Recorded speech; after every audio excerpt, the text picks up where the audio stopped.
When Mike and I were first married, we had this precious dog named Izzy. She was our first little dog daughter, and we adored her so much. And one of the things about Izzy, though, is she was a puppy and we were trying to train her. We realized that she reacted really, really well when there was a treat on the line. She would sit, she would come, she would heel if she knew that that treat was going to be hers if she obeyed. When the outcome was right in front of her, she would do what we asked her to do. And you know what? I think we're all kind of wired that way, right? We will do something specific and something that we may be not even wanting to do, or something that may be a risk. We'll do it if we know that an outcome that we have in mind will take place, or a good outcome, right? That's kind of the way we're wired. And in some ways that's healthy, but in some ways that can actually get in the way of us taking risks and seeing amazing things happen in our lives because we have a certain action tied to a certain outcome. And I believe that God is inviting us to obey even when we don't know what the outcome will be. We see this in Acts chapter 10. There's this amazing story of this man named Cornelius, and he is a Gentile man, and he gets this vision from God, and he says, go and get Peter, who is in Joppa, and bring him to your house. So Cornelius goes, and he talks to these servants, 2 servants and a soldier, and he says, go get Peter from Joppa. Now, Joppa wasn't just a quick little hop, skip, and jump down the street. Joppa was 30 miles away. So this would have taken them probably 10 or 11 hours to walk one way. So they probably thought, this seems crazy. I don't really want to go. This Peter guy is going to think we're nuts. I mean, they were Gentiles and Peter was a Jew. That was like a no-no back in that culture for those 2 people groups to be connected and intertwined.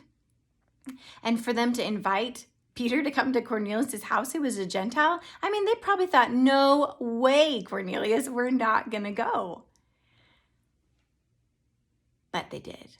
And I love the faith of these servants and this soldier. We don't talk about them very much in this story, but I love their faith. I love that they were willing to be obedient even when they didn't know the outcome.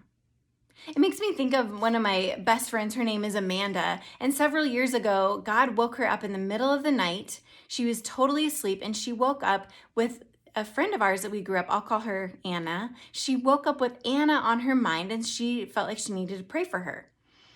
Now, she hadn't seen Anna in years. She had no idea where Anna was living, what she was doing, what was going on in her life, but she just started to pray. And she prayed and prayed and prayed that night for Anna, not knowing why. I mean, it would have been really easy for Amanda to go, this seems crazy, I'm just going to go back to sleep. But she obeyed and she followed the prompting of the Spirit. Well, months and months later, Amanda and Anna ran into each other and they caught up on life and what was going on in their world. And then Anna shared with Amanda that she had been in a life-threatening accident. And as they started talking, Amanda asked when it happened. And it happened the very night, at the very time that God woke Amanda up and she started to pray. Isn't that so cool and so God? I just love that Amanda was invited into this beautiful narrative, this story where she was invited to pray for Anna, even though she didn't know why. God was inviting her to be a part of it. She obeyed even when she didn't know the outcome. And I think the exact same is what happens with the servants and the soldier in the story that we just talked about in Acts chapter 10. Who would have ever thought, I'm sure those servants would have never even thought about the major implications of that 30-mile walk and the 30-mile walk back as they grabbed Peter and brought him to Cornelius' house. They probably would have never realized the implication of their saying yes, because as Peter walked across the threshold of Cornelius' house, the Gentile mission began, where now the good news of Jesus was not just being shared with Jewish people, but was being shared with Gentile people.